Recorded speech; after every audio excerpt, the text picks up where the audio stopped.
جو کئی ایک مصیبتیں، کئی ایک تکلیفیں ٹل جاتی ہیں، کئی ایک مشکلات حل ہو جاتی ہیں اور حل ہو سکتی ہیں اگر ہم اس ایک سواد بار راہ صبر یعنی پیشنسی کو اختیار کر لیں۔ میرے بھائیو، میری بہنوں، ذرا توجہ فرمائیے، یہ صبر ایک ایسی چیز ہے کہ جس صبر کے متعلق اللہ تعالیٰ نے قرآن پاک میں کئی ایک مقام پر ارشاد فرمایا۔ میں ذرا بات کو مزید وضاحت کے ساتھ بیان کرتے ہوئے 2-3 آیتیں پڑھ دیتا ہوں۔ اللہ فرماتا ہے کہ واللہ یحب الصابرین، اللہ صبر کرنے والوں کو پسند کرتا ہے۔ اللہ Almighty loves those people، کہ اللہ ان کے ساتھ پیار کرتا ہے، محبت کرتا ہے کہ جو صبر کرتے۔ اللہ تعالیٰ نے کہا فرمایا ان اللہ مع الصابرین، بے شک اللہ تعالیٰ صبر کرنے والوں کے ساتھ ہے۔ کہ جو آدمی صبر اختیار کرتا ہے اللہ تعالیٰ کی معیت اس کو حاصل ہوتی ہے۔ اس جگہ اللہ تعالیٰ یوں فرمایا انما یوفی الصابرون اجرہم بغیر حساب، کہ جو آدمی صبر اختیار کرتا ہے اللہ تعالیٰ صبر کرنے والے کو بغیر حساب کے ثواب عطا کرتا ہے۔ اگر نماز پڑھو گے تو لمیٹڈ ثواب ملے گا، اگر حج کرو گے تو لمیٹڈ ثواب ملے گا، اگر صدقہ و خیرات کرو گے تو ایک لمٹ کے مطابق آپ کو اللہ تعالیٰ ایوارڈ عطا کرے گا، ثواب عطا کرے گا۔ لیکن اگر صبر اختیار کر لو گے تو اللہ تعالیٰ بغیر حساب کے، بغیر لمٹ کے اور ان اکاؤنٹیبل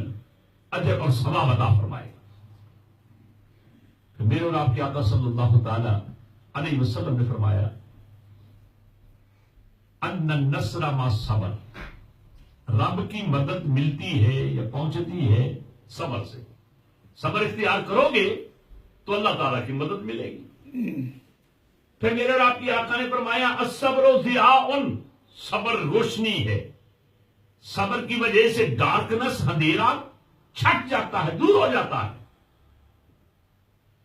پھر آپ نے فرمایا الصبر من الایمان، صبر ایمان کی نشانی ہے، صبر ایمان کا ایک حصہ ہے، اس کا پارٹ ہے۔ تو میرے بھائیو، آپ اور میری بہنوں سمجھ چکے کہ صبر کے بڑے فضائل ہیں۔ یہی وجہ ہے کہ جب نبی پاک علیہ السلام کو پتا چلا نا کہ میری بیٹی فاطمہ کو رب نے بیٹا دیا ہے، تو نبی پاک علیہ السلام فاطمہ تو زہرا کے گھر آئے تھے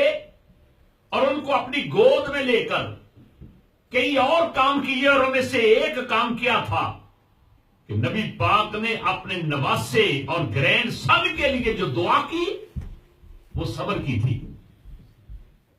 سرکار نے فرمایا اللہم اعط الحسین صبرا و اجرا، یا اللہ حسین کو صبر عطا کرنا، حسین کو صبر بھی اور اجر بھی عطا کرنا۔ اب ذرا توجہ فرمائیے کہ صبر، جب نبی پاک نے فرمایا نا کہ یا اللہ اس کو صبر عطا کرنا، تو اس صبر کی وجہ سے جناب عالی یہ بات ذہن میں آ رہی ہے۔ آج دیکھیے نا کہ آج ہم جب کوئی بچی یا بچہ پیدا ہوتا ہے تو والدین، ماں بھی اس کے لیے حق میں دعا کرتی ہے، باپ بھی دعا کرتا ہے، اور ظاہر ہے کہ ہر آدمی کی سوچ الگ الگ ہوتی ہے، جدا جدا ہوتی ہے۔ کوئی کہتا ہے کہ میرے بچے کو ڈاکٹر بنانا، کوئی کہتا ہے میرے بچے کو عالم بنانا، کوئی کہتا ہے بچے میرے کو انجینئر بنانا، کوئی کہتا ہے سیاستدان بنانا، زمیندار بنا دینا، مالدار بنا دینا، اس کو کسی کا محتاج نہ بنانا، بغیر رہوں۔ ظاہر ہے کہ دعا کرنی چاہیے۔ اللہ جب کسی کو بیٹی یا بیٹا عطا کرے اس کی تابناکی کے لیے دعا کرنی چاہیے۔ اب دیکھیے کہ نبی پاک علیہ السلام نے فرمایا کہ یا اللہ اس کو صبر عطا کرنا، تو نبی پاک کا یہ کہنا آت الحسین صبرا، یا اللہ اس کو صبر عطا کرنا، اس سے یہ بات ثابت ہوئی کہ نبی پاک علیہ الصلوۃ والسلام کے ذہن میں تھا اور آپ کی آنکھوں کے سامنے تھا، نگاہ نبوت سے کوئی چیز چھپی اور لکی اور ڈھکی ہوئی نہ تھی کہ حالات آئندہ کیا ہوں گے، حالات مستقبلہ اور فیوچر کے احوال نبی اکرم صلی اللہ تعالی علیہ وسلم سے اوجل نہ تھے، پوشیدہ نہ تھے۔ اس لیے نبی اکرم صلی اللہ تعالی علیہ وسلم نے ان حالات کو، ان واقعات کو، ان پریشانیوں کو، ان مصائب و آلام کو، ان تکلیفوں کو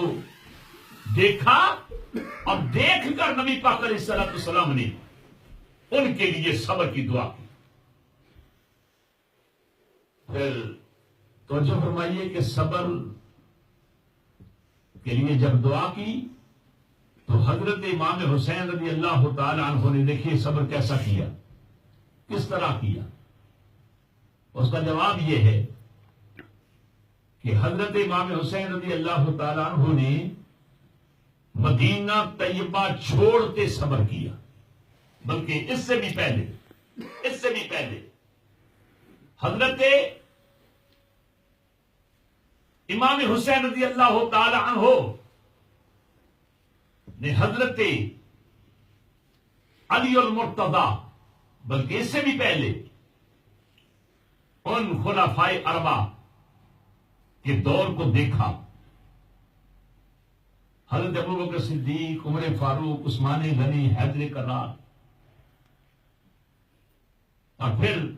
اپنی پیاری امی جان حضرت فاطمہ الزہرا، ان کی وفات پر انہوں نے کوئی ماتم نہیں کیا، انہوں نے کوئی جزا فضا نہیں کیا، انہوں نے کوئی واویلا نہیں کیا، بلکہ صبر کیا۔ پھر جب یزید تخت خلافت پر بیٹھا اور اس نے اسلام کے خلاف جب آواز بلند کی، چونکہ وہ شریعت مطہرہ کے خلاف، جیسے کہ آپ نے میرے پچھلے درسوں میں بھی سنا کہ اس نے ایک نہیں بلکہ کئی ایک اقدام کرنے چاہے اسلام کے، قرآن کے، شریعت مطہرہ کے اور خلفائے اربعہ کے دیے ہوئے نظام، بلکہ ان کا نظام بھی تو نظام مصطفیٰ تھا صلی اللہ تعالی علیہ وسلم، اس کے خلاف جب اس نے جناب آواز اٹھائی تو حضرت امام حسین رضی اللہ تعالی عنہ نے فرمایا کہ اب